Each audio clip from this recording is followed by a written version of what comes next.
Why, hello there. How are you today? Awesome Soul here, and it is actually happening. What, you might ask? Well, that would be Christmas Craft number 2. This is a special event in Robocraft where they bring back my favorite map of all time. Yes, I know I talked about my favorite maps in the last episode, but that was more so the official rotation maps. These are special maps. And this, my friends, is a very special map indeed. Chances are by the time this video goes live, it will be actually, well, live in the game. The map, that is. Now, presumably this map is going to be exactly like the old Christmas Craft map, where it was Helion Impact Crater, modified a fair bit with a bunch of presents scattered around, and best of all, a massive Christmas tree in the center of the map. This thing is ginormous. And it's more than just a centerpiece. It actually really affects the gameplay of the map. Though I guess fortunately and unfortunately, depending on which way you look at it, you can only play the map, at least it seems to be that you can only play the map in elimination mode, as this is going to be a Brawl only event. Now, the details of this Brawl are as follows. It is called Christmas Brawl. The game mode is elimination, but pretty cool here, they've bumped it up to a 10v10. And for the odd chance that you have no idea what elimination mode is, basically, you get 1 life and that's it. You just have to go ahead and kill everyone on the enemy team. You want your team to be the last people standing, is basically what it is. Alternatively though, you can go and capture their base, but that's not quite as fun. Besides that, there really aren't too many changes, because all movement types are allowed and all weapons are allowed as well. The one thing that did change though is the map. So there is special music just for this map alone. I don't know about you, but this sounds pretty exciting to me. I, for one, really enjoyed this old map back when it was available, and hopefully it's as good as I remember. Now, coming with this update, there is more than just the Brawl mode. There are some speed boost mechanic changes. I won't go too in-depth here, as there is a fairly large chart that you can read for yourself, but the standouts here are the propellers and thrusters. So what they've done here is that larger thrusters have had a massive increase to their speed boost, along with the propellers too. This change is to make them more fun to build with and to make them more viable on different robots. Wheels have also changed, so their base movement speed has been reduced. However, their speed boost percentage now scales up towards larger versions, because previously there was very little reason to actually use the larger wheels over the smaller versions. So this should mean overall your speed is going to be either higher than it was before or just around where it is. Unless of course you're using the really small wheels. Then you might take a bit of a nosedive as far as your speed goes. Nothing too crazy though. Wings have also had something similar happen to them, whereas their base speed was reduced. However, their speed boost now scales up much more in the larger versions. And with this change, they say planes will actually become a lot faster. However, drones will be now slower as well, because they're not really packing as many wings or rudders as planes are. Next, rotor blades, which I'm not really sure why they've done this change. They don't really seem that powerful, or at least they haven't seemed that powerful to me as of late, but I could be wrong. I also detail this a little bit more in the later half of the video, kind of what I continued on from last video. But anyways, they say here, rotor blades have had their base speed and speed boost percentage reduced slightly, as they felt rotor blades were pretty strong in the current meta. I would like to gauge your feedback though. Do you think rotor blades are deserving of this nerf, or were they fine as is? Anyways, that's not the only change. We also have skis, believe it or not, getting a speed increase. So if you want to go at blazing fast speeds and be nearly uncontrollable, pick skis for your movement type. I guess. I don't know. I'm gonna steer clear of them though. But hey, if you're up for a challenge, go for it, I guess. Some other changes we've gotten that aren't related to the movement parts are the auto healing has been changed. So they say the auto heal duration has been increased from 5 seconds to 10 seconds. I'm not really sure how I feel about this. I guess I'll just kind of have to test it out to see how I feel. And for those that don't understand what this means, it seems to be that the healing speed has been lowered. So if you're, say, just starting the auto heal from nearly no health, you would take 5 seconds to heal from 0, or I guess 1% to 100%. But now it takes 10 seconds to do that instead of the 5 seconds. At least that's what it seems like to me, unless I'm completely wrong here. The other thing that has also changed, which would be quite nice, is the low quality Ghost Module shader has been tweaked to be as close as possible to the high quality one. I know that's a pretty common complaint about Ghost Module, so I was gonna say maybe we'll see a rise in the usage of the Ghost Module, but honestly, it has far too many things against it to actually be worth using. Of course, I'll get into that later in the video, much like the rotor blades. And the last thing, as far as improvements go, they have improved the interpolation of players' robots and reduced the, quote, jittery visuals when other players move. So what it seems here is that everything should run smoother as far as, you know, actual interaction with players go. Oh, and I guess one more thing. It's technically a bug, but it's kind of a feature, and that is the end animation for the disc shield has now actually been added back in. Oh,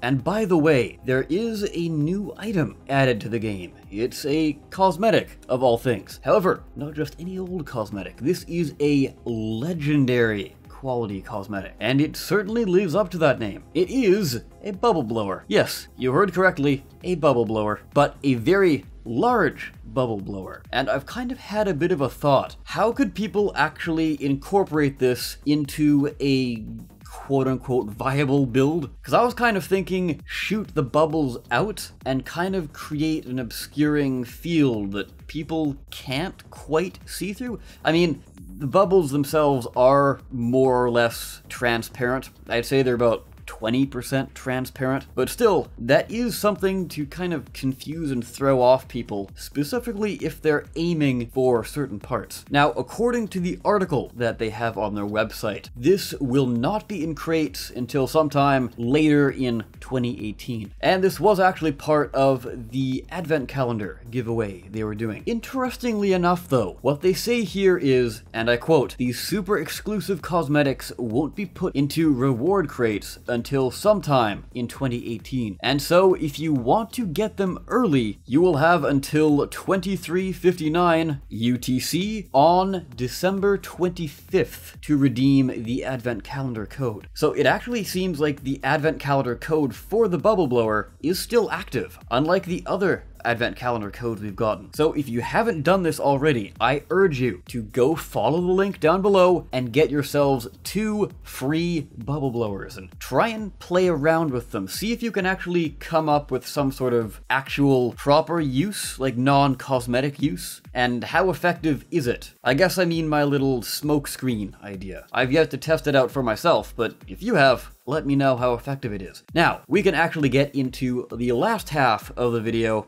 which was continuing on from last time, and that is my thoughts on the state of things in Robocraft, at least as far as the items go.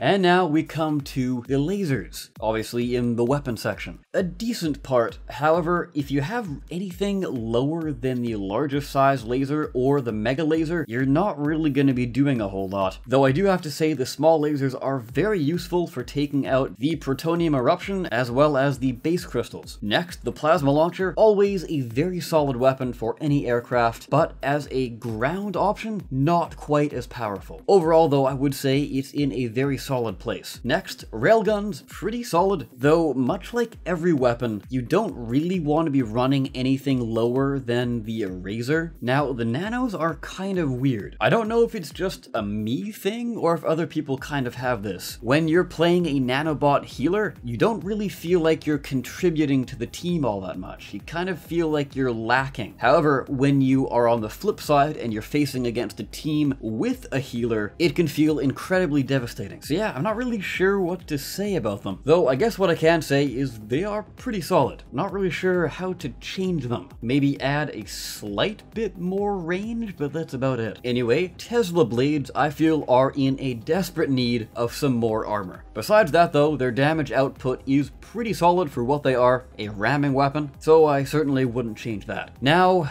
the Proto Seeker. As you've heard me say many times before, it is in need of a rework, though I don't think Free Jam will ever give it a rework, as it is kind of the noob weapon that they want it to be. If you have bad aim, this is your really only option here, though a very sad option at that, honestly. Next, Aeroflak, I would honestly say is in a perfect position right here and doesn't need to be changed at all. Next, the lock-on missile launcher, I would say give it a very slight damage buff and increase the speed at which the missiles fly, as you already have to wait, because as a player you already have to wait to actually get a lock on your target before you can use that, and in that time the target can very easily go behind cover, or simply be alerted to your position, or aim at your lock-on missile launcher and simply take it out, or really just continue what they're doing, and just before they see the missiles come towards them, they can then duck behind cover, because the missiles themselves fly at a fairly slow pace. I'm not talking about a crazy increase to speed, just something subtle. Basically, give subtle buffs to this part, and then you're golden. And the Ion Disruptor, fairly solid part. I don't really know if this should be changed or not, because yes, it is powerful, but only in the role that it's made for. If you try and go out of close range, this thing is completely useless. So yeah, I guess we can leave it as is. Now, the Chain Gun is in a solid spot,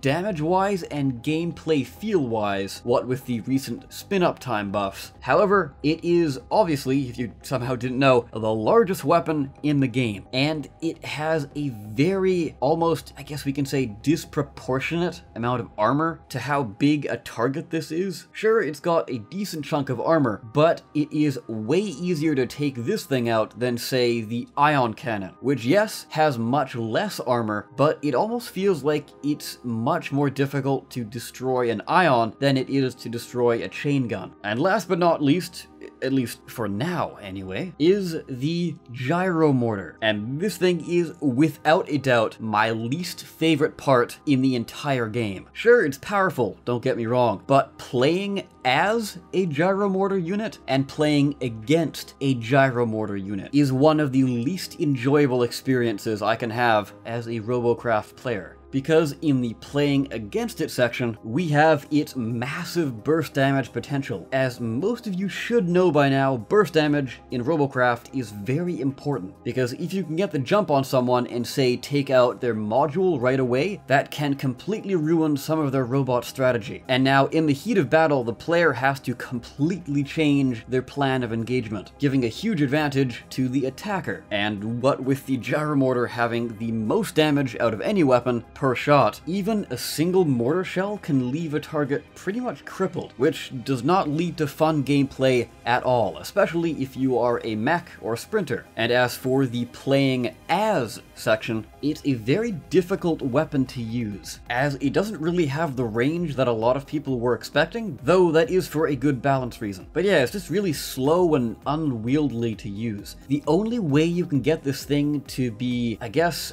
a bit more playable is to make your robot absolutely ridiculous looking and do some sort of odd tilted design, which really limits the amount of creativity you can use while trying to utilize this weapon. As if you want to kind of be a main meta quote-unquote Gyro Mortar build, you have to be tilted. There's no other way you can play. I mean, there are some other ways you can play, obviously, but they're either slightly less effective or even more gimmicky. Mainly I'm talking about mortar copters here. Anyways, the last section is in the special section, and that is the Electroplate. Recently, after all the buffs they've been given, I would say yes, they are in a pretty good spot right now. Next, Blink module is a pretty fun module to use. It's a very good escape tool and a pretty decent engaging tool as well. Though at least at the time of recording this, I do think it could use a few more buffs. Mainly go back to the range that it once had. Now, the Disc Shield module is something that I still feel is incredibly over-nerfed, at least based on the recent patches. But if you boil it down just to the basics, it is a very fun module to use. It's just now more of a personal shield rather than an actual support tool, what with the rather large range nerf that it got. Next, the EMP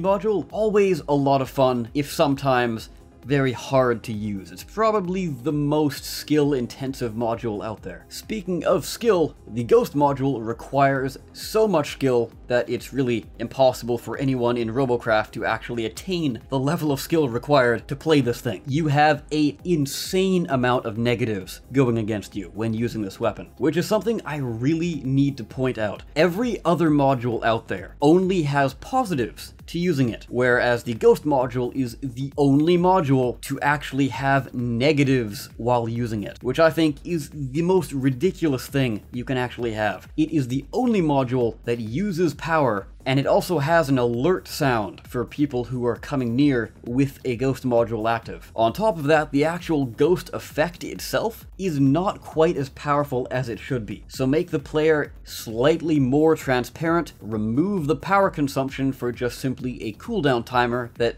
if you really wanted to, you can toggle off if you want to, for whatever reason, come out of Ghost early without activating a weapon, and then also remove the sound it makes. And then finally, we will actually have a usable module. Coming into the home stretch here, we have the Weapon Energy module, which over the years have gone through a lot of different iterations, but I think the current one, at least at the time of recording, where it generates 50% power and only has a 30 cooldown, is probably the best iteration that it's had in a while. Though I know that would be kind of hotly debated. I've heard some people that kind of prefer the other one. And finally, we come to the Window Maker module, which is a little underpowered, not terrible, but it does need a lot of help. Mainly in its armor, as it's really the only exposed module. It's very difficult to actually internalize this in a build, so giving it more armor there will help it out quite a bit, and it also needs a cooldown reduction. But besides that, it is a very helpful tool for supporting a team. And there we have it. That will do it for this episode. Let me know what you think of everything discussed here. It's always good to get a discussion going in there. So if you do see somebody giving their opinions, maybe reply to them as well. Sort of ask why they think the way they think, or not. I don't know. It's up to you. I'm not the boss. But yes, with that, guys, I of course have been the Awesome Soul. I thank you all so very much for watching. I'll see you next time.